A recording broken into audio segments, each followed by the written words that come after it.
nothing change if nothing change. Gak ada yang berubah di dalam kehidupan ini kalau lu aja ya gak merubah aspek yang ada di dalam kehidupan lu gitu. Apalagi dari segi rutinitas lu, dari sudut pandang berpikir lu dan segala macamnya. Ini adalah salah satu keterampilan dasar yang kebanyakan orang harus tanam, tapi sayangnya kebanyakan orang itu nggak punya keterampilan berpikir dasar kayak gini lagi gitu. Bahwa ya kalau lu pengen berubah berarti lu harus merubah sesuatu hal yang ada dalam diri lu, dan itu common sense gitu. Tapi sayang kebanyakan orang tuh malah terlalu bikin banyak berbagai macam jenis excuse ketika mereka ingin mentransformasi kehidupan mereka secara jauh lebih signifikan. Maksudnya kalau kita pikir secara logika ya, kalau kita pikir secara akal sehat, siapa sih nggak mau menjalani kehidupan yang ini jauh lebih better, fulfill dalam menjalani kehidupan di dalam dunia ini. Dan ya kalau lu tanya pertanyaan ini ke dalam orang lain, pasti jawabannya pengen, pasti jawabannya iya gitu. Tapi ketika mereka ditanya apakah mereka ingin mengeluarkan effort, usaha, dan juga harus embracing the discomfort, mereka pasti bakal ragu gitu. Gua gini coy, gua nggak punya waktu nih. Dan bagaimana cara kita bisa ngetransformasi kehidupan kita secara signifikan? Elemen krusial dan tantangan terbesar yang orang harus hadapi itu adalah dari segi konsistensi, yaitu kita harus melakukan rutinitas yang sama secara berulang-ulang kali, karena ya itu mekanisme kehidupan gitu. Lu makan, lu pasti makan berulang-ulang kali, lu nggak akan pernah putus. Lu jalan kaki, boker, mandi, itu adalah salah satu hal yang terjadi secara natural dan alamiah di dalam diri lu. Tapi gimana kalau lu ngeset suatu rutinitas yang ini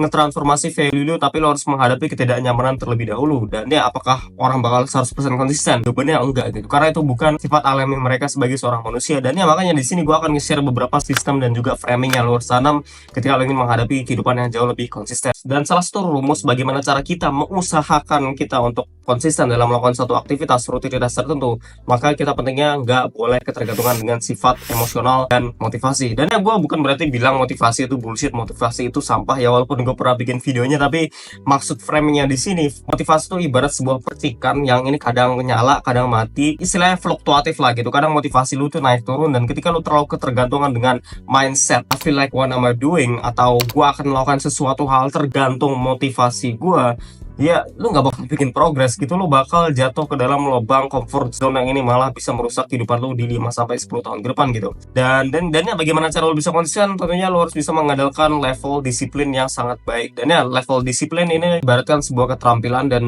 bagaimana cara lu mengasah keterampilan disiplin, lu harus bisa melakukan sesuatu hal yang gak lu suka setiap harinya. Dan gua akan bahas videonya secara detail nanti. Ketika lu di dalam lingkungan sekolah, entah itu SD, SMP, SMA, lu pasti konsisten masuk dalam pelajaran gitu. Ya even dulu punya rasa malas, lu punya rasa bete karena lu bakal ketemu dengan guru-guru yang let's say guru-guru killer, guru yang gak enak ngajarnya, pasti lu bakal tetap pergi ke sekolah karena ya itu tanggung jawab lu, karena tuh ya responsibility lu. Karena kalau lu bolos setiap hari dan lu ngerasa nggak pengen sekolah dan lu gak sekolah, ya konsekuensinya bakal brutal coy. Nilai lu bakal jelek, lu bakal di drop out di dalam sekolah itu, orang tua lu itu bakal kecewa, dan banyak banget konsekuensi lainnya. Dan ya itu sama juga dengan mekanisme kehidupan kita, dan konteksnya itu nggak cuma dari segi sekolah. Contohnya aja dari segi fisik lu, makanan yang lu makan, konten yang lu konsumsi dan segala macamnya, itu kalau nggak lu perhatiin secara detail, maka ini akan memberikan konsekuensi. Dan ya time to face the consequences gitu. Seorang profesional drummer nggak akan mungkin bisa bermain drum sekali terus bakal jadi jago.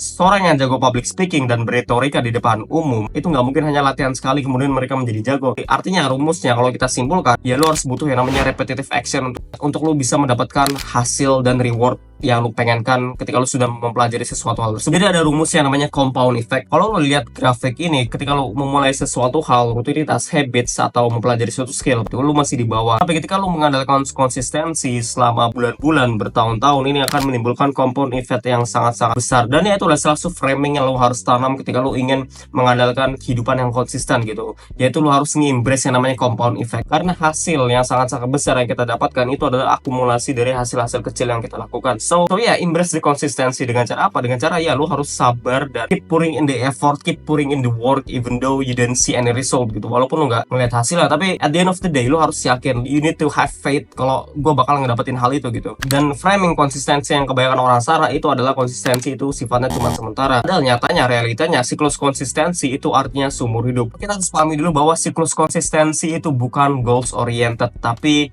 system oriented. Maksudnya di sini adalah ketika lu sudah mencapai apa yang lu pengen pengen kan, let's say lu adalah seorang YouTuber dan lu pengen ngedapetin 50.000 subscriber, lu udah konsisten mencapai goals itu, apakah lu bakal berhenti untuk bikin konten? Pasti jawabannya enggak, lu pasti bakal tetap lanjut. Kalau lu sekarang bisa ngejentikan jari lu, let's say lu punya badan yang bagus, lu punya bisnis yang udah ngasilin duit, tapi dengan satu syarat bahwa lu harus bisa nge-maintain aspek tadi. Dengan cara apa? Dengan cara ya konsistensi hasil. Karena kalau lu mengandalkan sesuatu hal yang ini terlalu result oriented, terlalu mengandalkan hasil, let's say lu udah ngedapetin hasil tersebut terus lu berpost diri, ya akhirnya apa, lu bakal jatuh lagi cuy. Jadi ibarat compound effect, terus ketika udah naik itu malah turun lagi karena lu nggak konsisten. Jadi pentingnya lu harus bisa ngeset framing bahwa konsisten is a lifetime. Dan bagaimana cara kita bisa stay on the track? Maka pentingnya kita harus mengimplementasikan yang namanya habits tracker. Dan ini habits tracker tuh apa sih bang? Ya dari kalimatnya aja artinya lu nge-track kebiasaan-kebiasaan to-do list lu tiap hari lah gitu. Ya lu bisa lihat sendiri, ini adalah habits tracker gua. Ini adalah beberapa rutinitas yang gua lakukan dan juga beberapa checklist gua yang gua lakukan dan juga nggak lakukan. Jadi kalau lu ngerasa bahwa gua adalah orang yang sangat produktif, well bisa dibilang cuman 85-90% produktif karena ada beberapa rutinitas yang seharusnya gua lakukan tapi ya gua nggak lakukan gitu. Nah, makanya dari sini lu harus bisa ngebuat sebuah sistem namanya habits tracker. Karena dengan lu nge-track habits lu akan bisa jauh lebih sadar dan aware terhadap sesuatu hal yang lu lakukan di dalam kehidupan ini. Banyak orang itu terlalu obses dengan yang namanya fake goals palsu gitu. Dan kesalahan fatal gue ketika gue ngenulis goals itu ya gue cuma sekedar nempel goals doang gitu. Misalkan gue pengen kaya, gue pengen ngedapetin 1000 subscriber, gue cuma nulis goals itu doang tanpa mempertimbangkan sistem-sistem atau rutinitas apa aja yang harus gue lakukan. Ketika gue ngeganti goals gue dengan ngebuat sebuah sistem aka habits tracker, dan gue baru sadar bahwa gue mendapatkan progres kehidupan yang sangat-sangat signifikan karena gue sudah aware ada rutinitas apa aja yang gak gue lakukan dan yang udah gue lakukan. Spesifiknya itu di kertas dan lu tempel di kamar lu itu bakal jauh lebih sadar aspek apa aja sih yang gue ini sebenarnya lemah di dalam ranah self development gue. Jadi ada satu konsep yang gue dapatkan dari 4 Hour Body, dimana ada yang namanya ground zero. Ketika lu nggak nge-track progress lu nggak akan punya awareness, dan ketika lu nggak punya awareness dalam menjalani kehidupan, lu nggak akan punya yang namanya behavioral change. Dan ketika lu nggak punya awareness, satu kesadaran yang tinggi terhadap diri lu sendiri dan juga goals lu, maka ya lu nggak akan bisa punya behavioral change atau perubahan kebiasaan lah gitu. Kebanyakan orang pengen berubah, tapi nggak semua orang pengen hadapin effort yang harus mereka lakukan melawan perasaan manja mereka. Karena ketika lo mengalami perubahan, pastinya lo harus ngebunuh identitas diri lo yang lama dan lo nge-transform identitas diri lo yang baru. Dengan cara apa? Dengan cara ya lo konsisten, dengan cara lo menghadapi rasa ketidaknyamanan. Framing kedua, lo harus menanamkan think long term game instead of short term. Kebanyakan orang itu terlalu obses dan juga ketergantungan dengan yang namanya game jangka pendek lah gitu. Karena ketika mereka berpikir tentang yang namanya apapun itu di dalam kehidupan ini, apapun yang mereka ingin capai di dalam kehidupan ini, itu bisa didapatkan dengan jangka waktu sekitar 2 bulan, 3 bulan, 4 bulan. Kan ada tuh di video-video di YouTube how to build muscle in 8 months gitu ya. Ya sebenarnya nggak salah kan hal itu, tapi dengan lo terlalu ketergantungan dengan namanya jangka panjang waktu. Oh, gue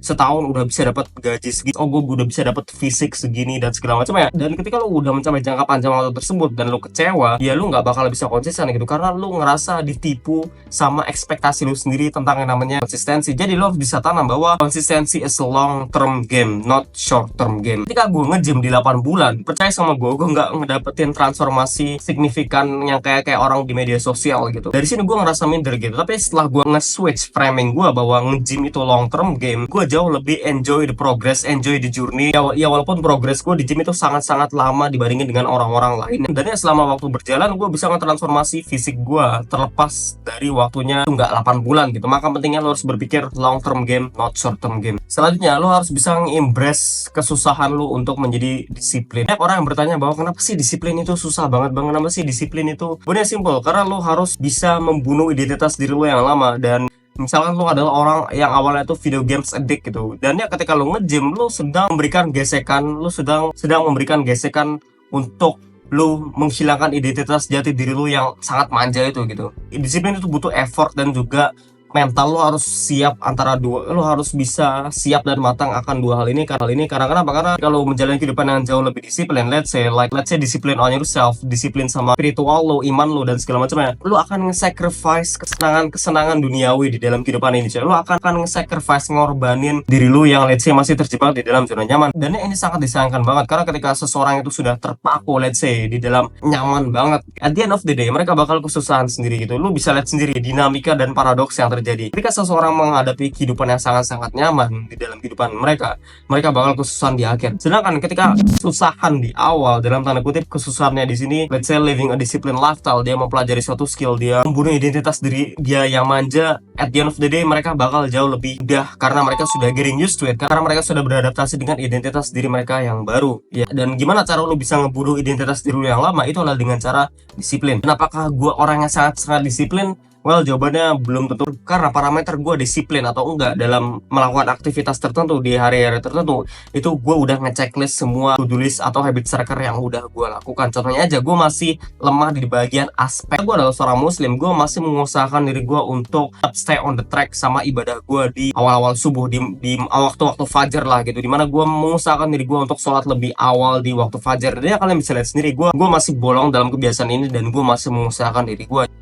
Ketika lo punya hasrat yang sangat kuat untuk menghadapi ketidaknyamanan karena lo ingin berubah, itu jauh lebih baik dibandingin orang yang ini sudah merasa berpuas diri lah gitu. Mereka nggak perlu mikir lagi, mereka udah kayak nyaman banget gitu. Dan ya, at the end of the day, this kind of people will up with himself, bro. Hal terakhir yang lo bisa implementasikan untuk meminimalisir rasa malas lo itu adalah reduce friction, atau mengurangi, meminimalisir hambatan-hambatan yang ada ketika lo ingin melakukan satu rutinitas. Contohnya, ketika lo ingin mengimplementasikan kebiasaan untuk lari di pagi hari, dibandingin lo effort mempersiapkan kaos kaki lo terlebih dahulu, lo effort untuk mempersiapkan botol minum lo udah harus bisa mempersiapkan perlengkapan dan alat tempur yang ada untuk lo lari di pagi hari. Ketika lo ingin jauh lebih disiplin dalam mengerjakan sebuah tugas, let's say lo ngebuat sebuah artikel jurnal penelitian, maka ada langkah baiknya di malam hari lo udah mempersiapkan laptop lo sudah ngebuka tab-tab apa aja yang harus diperlukan, dan juga beberapa referensi yang lo harus buka gitu. Karena dengan lo bisa meminimalisir friction atau let's say hambatan-hambatan yang ada, ini akan bisa jauh lebih memudahkan lo, dan ya yang nge-save mental bandwidth lah gitu. Lo bisa menyelamatkan energi mental di dalam diri lo. Kalau lo pengen ngebiasakan diri lo untuk lari di pagi hari, dan let's say kaos kaki lo itu baru dicuci, botol minum lo itu belum dicuci sama sekali, bau dan segala macam, ini malah membuat itu jauh lebih malas gitu.